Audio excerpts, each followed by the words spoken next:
हे विश्वकर्मा, अब हम मथुरा छोड़कर कहीं और जाना चाहते हैं। मैं भगवान श्री कृष्ण की आज्ञा से आपसे प्रार्थना करने आया हूं कि प्रभु ने मुझे इस कुशस्थली पर उनके लिए नया नगर निर्माण करने की आज्ञा दी है। हमारी परम कामना है स्वर्गलोक की उस सुधर्मा सभा को प्रभु की सेवा के लिए द्वारिका में स्थापित करें। इसलिए हम अपनी सुधर्मा सभा के भवनों को स्वर्ग से अपने साथ ही उठा लाए हैं। देवराज, जैसी आपकी आज्ञा। इन्हीं पहाड़ियों में कृष्ण छुपा हुआ है, जाओ इन पहाड़ियों को आग लगा दो।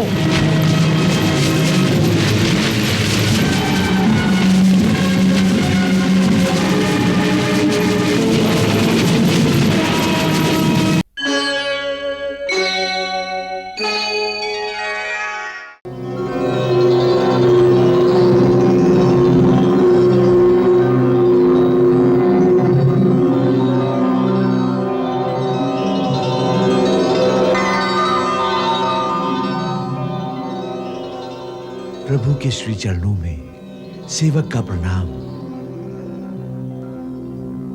हे विश्वकर्मा, अब हम मथुरा छोड़कर कहीं और जाना चाहते हैं।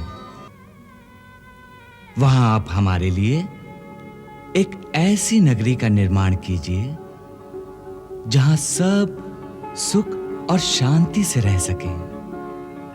हे प्रभु, ऐसा सुंदर स्थान मेरी दृष्टि में है। कहां? पश्चिम में प्रभास क्षेत्र के पास समुद्र तट के निकट एक छोटा सा द्वीप है प्रभु। वहां उत्तम पुरी का निर्माण हो सकता है। बहुत अच्छी बात है। आप जाइए और जाकर समुद्र देवता से कहिए कि वहां पर हम द्वारिका नाम की अपनी राजधानी का निर्माण करना चाहते हैं। जैसी प्रभु की आज्ञा।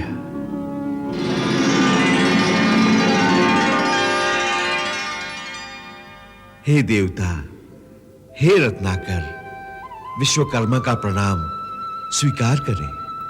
देवशिल्पी, आपका स्वागत है। हे देवता, मैं भगवान श्री कृष्ण की आज्ञा से आपसे प्रार्थना करने आया हूं कि प्रभु ने मुझे इस कुशस्थली पर उनके लिए नया नगर निर्माण करने की आज्ञा दी है।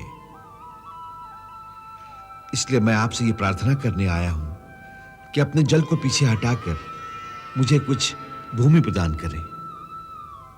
और उन्होंने कहा है कि जब इस धरती पर अपनी लीला समाप्त करके वो गोलोक पधारेंगे, तब ये भूमि आपको लौटा दी जाएगी।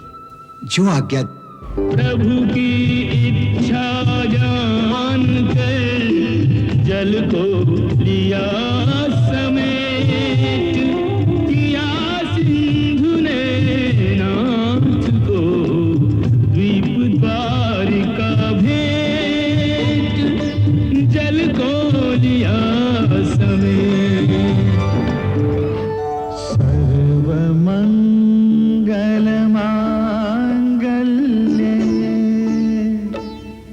शिवे सर्वार्थ साधिके,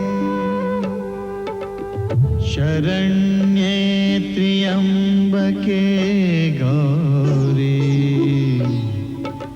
नारायणी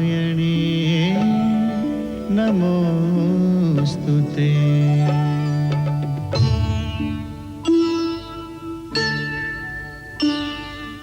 शरणागत दीनार्त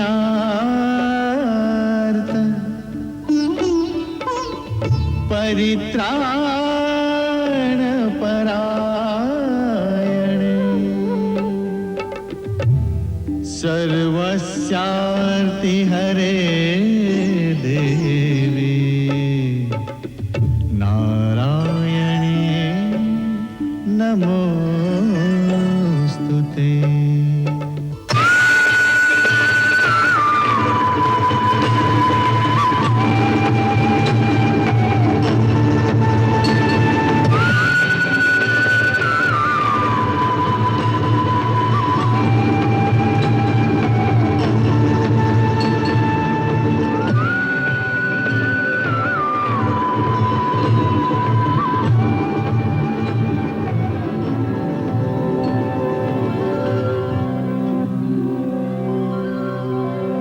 मैं तेरी भक्ति से प्रसन्न हूं। वर मांगो, क्या इच्छा है वत्स? हे माता, कोई भी प्राणी संसार में छोटा या बड़ा कार्य करना चाहे तो केवल शक्ति के द्वारा ही कर सकता है। हे माता, मैं भगवान श्री कृष्ण की इच्छा से उनके लिए एक नगर का निर्माण करने जा रहा हूं और ये कार्य आपकी कृपा के बिना कैसे हो सकता है? इसलिए हे माता, मेरे मन में रचनात्मक शक्ति का संचार करो और मुझे अपना बालक जानकर अपनी कल्पना रूपी शक्ति के द्वारा मेरे मन में द्वारिका का एक ऐसा चित्र अंकित कर दो जिसे देखकर प्रभु प्रसन्न हो जाए और माता, मेरा कार्य सफल हो जाए।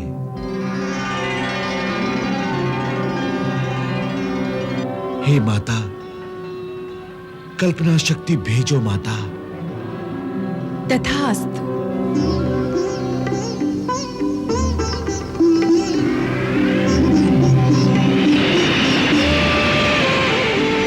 कह तथास्तु महाशक्ति ने धरा कल्पना रूप, शिल्पी के मस्तिष्क में हुआ प्रकाश अनूप, हुआ प्रकाश अनूप।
हे विश्वकर्मा,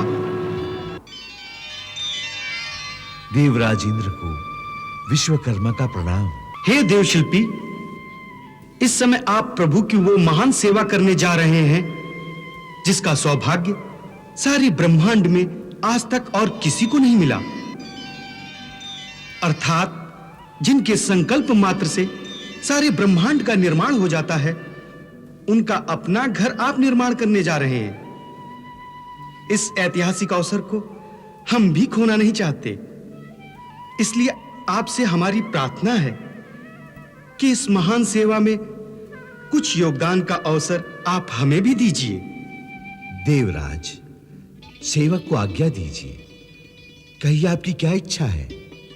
हमारी अमरावती में जिस सभागृह में देवताओं की सभा होती है, उस सभा में जब तक बैठे रहे तब तक प्राणी को न भूख प्यास सताती है, न बुढ़ापा आता है, न ही मृत्युलोक का कोई नियम वहां लागू होता है।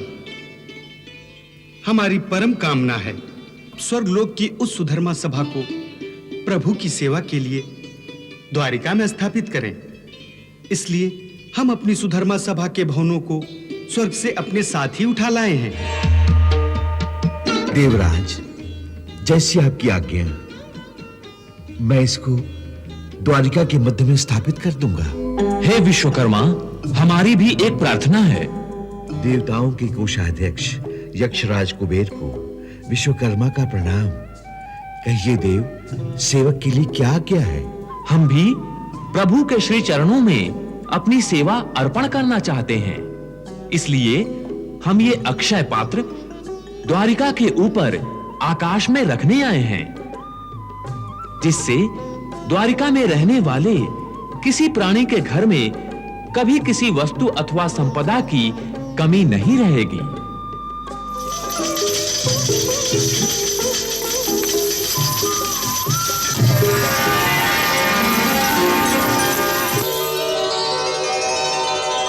प्रभु, आपके आशीर्वाद से और देवी भगवती की शक्ति के द्वारा द्वारिका नगरी का निर्माण कार्य सफल हो गया। समस्त देवताओं ने अपने अपने सामर्थ्य के अनुसार कुछ न कुछ दिव्य पदार्थ आपके श्री चरणों में भेंट किए हैं। देवराज इंद्र ने अपनी सुधर्मा सभा को स्वर्ग से लाकर द्वारिका में स्थापित कर दिया है प्रभु। कुबेर ने देवताओं के अक्षय पात्र को भेंट किया है। उस अक्षय पात्र को मैंने द्वारिका के आकाश में स्थापित कर दिया है प्रभु। हे विश्वकर्मा, हम आपकी सेवा से अति प्रसन्न हुए हैं। जब तक इस धरा पर द्वारिका नगरी का नाम रहेगा, तब तक इस धरती के समस्त शिल्पी आपको अपना भगवान मानकर आपकी पूजा करेंगे। अब हम अपने मथुरा वासियों को आज ही द्वारिका भेज देंगे। क्षमा करें प्रभु, परंतु मथुरा को शत्रु सेना ने चारों ओर से घेर लिया है। मथुरावासी जाएंगे कैसे? उसकी चिंता आप न करें देवशिल्पी। मथुरावासी भी चले जाएंगे और शत्रु का घेरा भी वही रहेगा।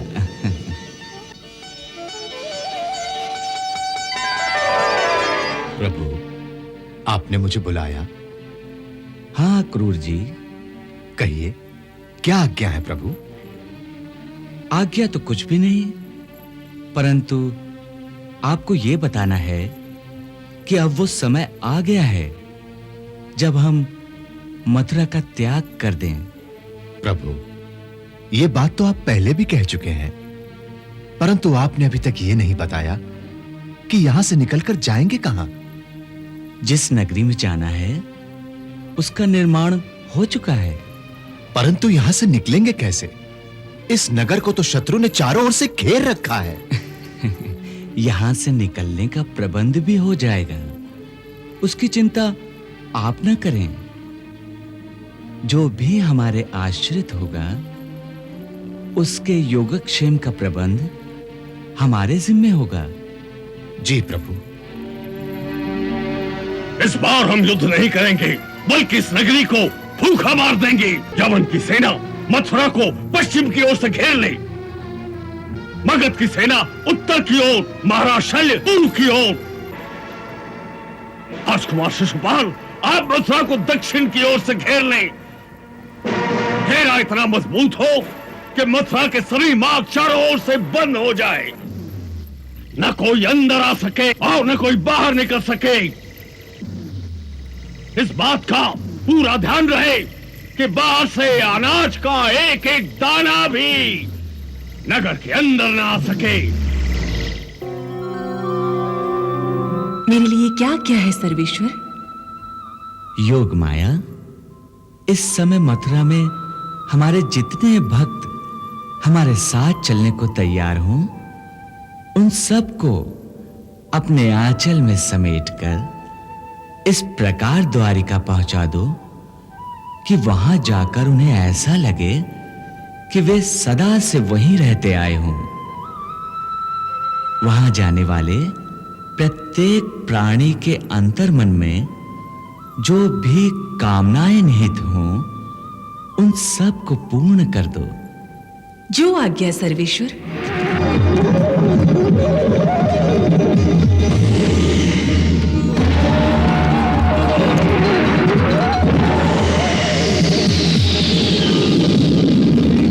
योग माया ने केवल अपने आंचल के संकेत मात्र से जिन भक्तों को क्षण भर में मथुरा से द्वारिका पहुंचा दिया था, उनकी बुद्धि को भी महामाया ने कुछ इस प्रकार भ्रमित कर दिया कि उन सबको ऐसा लगने लगा जैसे वे सदा से इसी नगर में रहते आए हैं। उन्हें इस बात का भान भी नहीं हुआ कि वे किसी दूसरे नगर से यहां आए हैं। उनके जीवन का दैनिक व्यवहार उसी प्रकार चलने लगा जैसे सदा से चलता आया था। सब गए, परंतु श्री कृष्ण और बलराम उनके साथ नहीं गए, क्योंकि उन्हें जरासंध के साथ कुछ लीला करनी थी। जरासंध की सेना मथुरा के गिर्द चारों ओर से घेरा डाले खड़ी थी।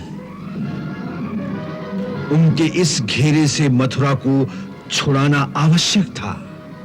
इसीलिए श्री कृष्ण और बलराम ने अकेले ही बाहर निकलकर आकाश मार्ग से भागना शुरू कर दिया।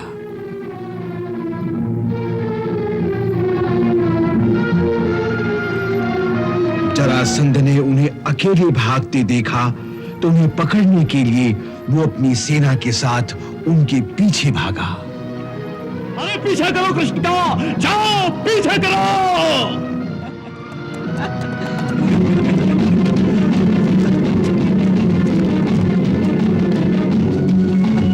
रास्ते में गोमांतक पर्वत था।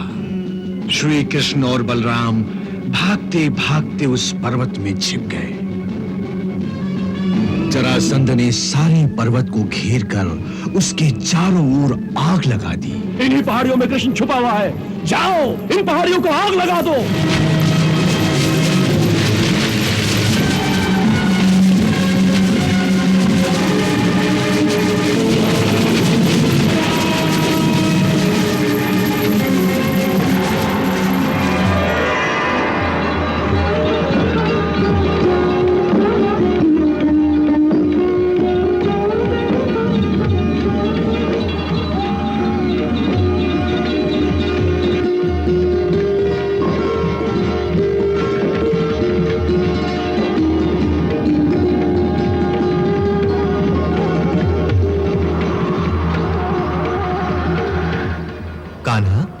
हाँ दाऊ भैया।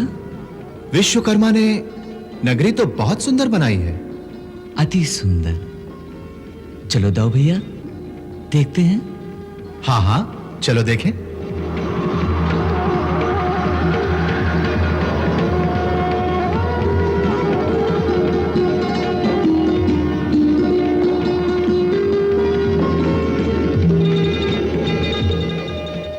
आओ दाऊ भैया, चलो पहले इंद्र सभा देखते हैं। हाँ हाँ चलो देखें।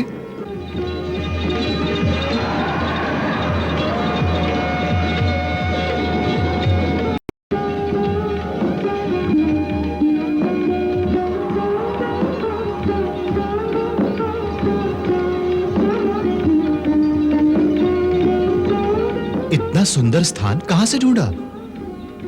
आप नहीं पहचानते दाऊ भैया? वास्तव में ये द्वीप आपके ससुराल वालों की ही संपत्ति है। मेरी ससुराल? हाँ। मैं कुछ समझा नहीं कान्हा। जिस राजकुमारी रेवती से आपका विवाह निश्चित हुआ है, ये स्थान उन्हीं के दादा महाराज रेवत की राजधानी थी कभी। सो ये आपके ससुराल वालों की ही संपत्ति हुई। तो चलो दाऊ भैया चलकर गृह प्रवेश करें। हाँ हाँ चलो। द्वारकाधीश की जय, द्वारकाधीश की जय, द्वारकाधीश की जय।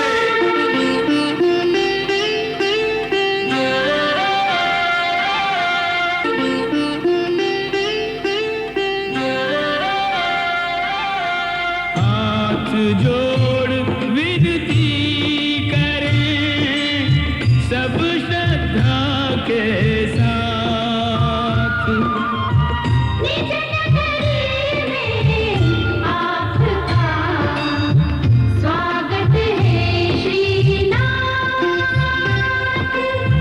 स्वागत है श्री राम।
द्वारिकाधीश को प्रणाम, द्वारिका को प्रणाम, द्वारिकाधीश को प्रणाम।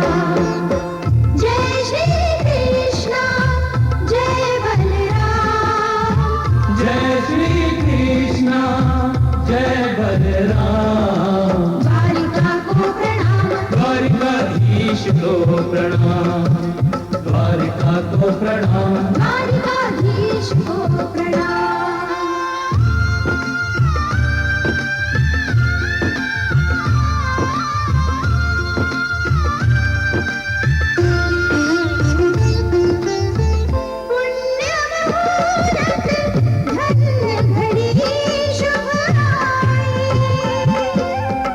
गृह प्रवेश पर लीजे नाथ बधाई। पग रुके नहीं रोके नाचे मतवारे होके, पग रुके नहीं रोके नाचे मतवारे होके। शोभा जहूं दिश नैना विराम, शोभा जहूं दिश नैना विराम। द्वारिका को प्रणाम, द्वारिकाधीश को प्रणाम, द्वारिका को प्रणाम, द्वारिकाधीश को प्रणाम।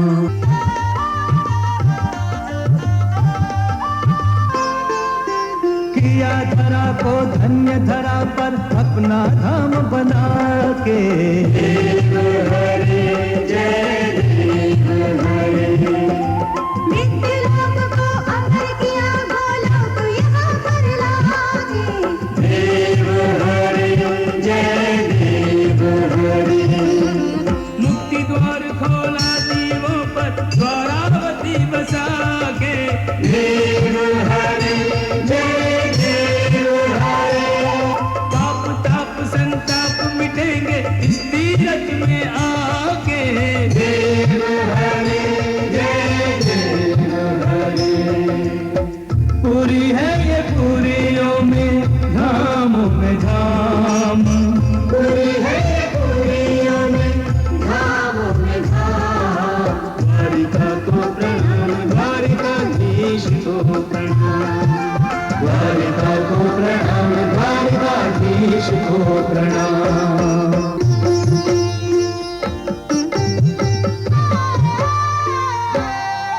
एहि विधि त्रिलोकीनाथ को उनके भवन पधराए के। बहुभांति नर्तन कियो सुरगणनाथ के गुण गाए के।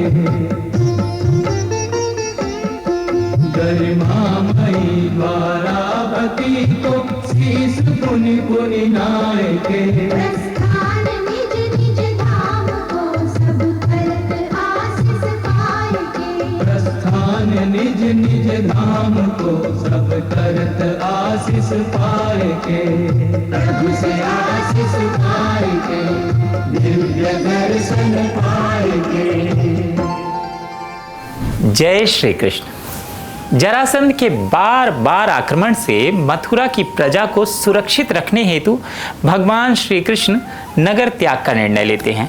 वे भगवान विश्वकर्मा को बुलाकर समुद्र देव रत्नाकर से भूमि प्राप्त करने का अनुरोध करते हैं, जिससे समुद्र देव अपनी जल राशि पीछे हटा देते हैं और देव शिल्पी विश्वकर्मा दिव्य नगरी द्वारिका का निर्माण करते हैं। देवराज इंद्र अपनी सभा भवन और कुबेर अक्षय पात्र के लिए स्थान की प्रार्थना करते हैं, जिसे स्वीकार कर लिया जाता है। निर्माण पूर्ण होने पर द्वारिका भगवान श्री कृष्ण को समर्पित की जाती है। भगवान श्री कृष्ण काका क्रूर को मथुरा वासियों को द्वारिका लाने की व्यवस्था का निर्देश देते हैं। इधर जरासंध अपनी विशाल सेना सहित मथुरा को घेर लेता है, जिससे नगर में तनाव और संकट का वातावरण उत्पन्न हो जाता है। जय श्री कृष्ण।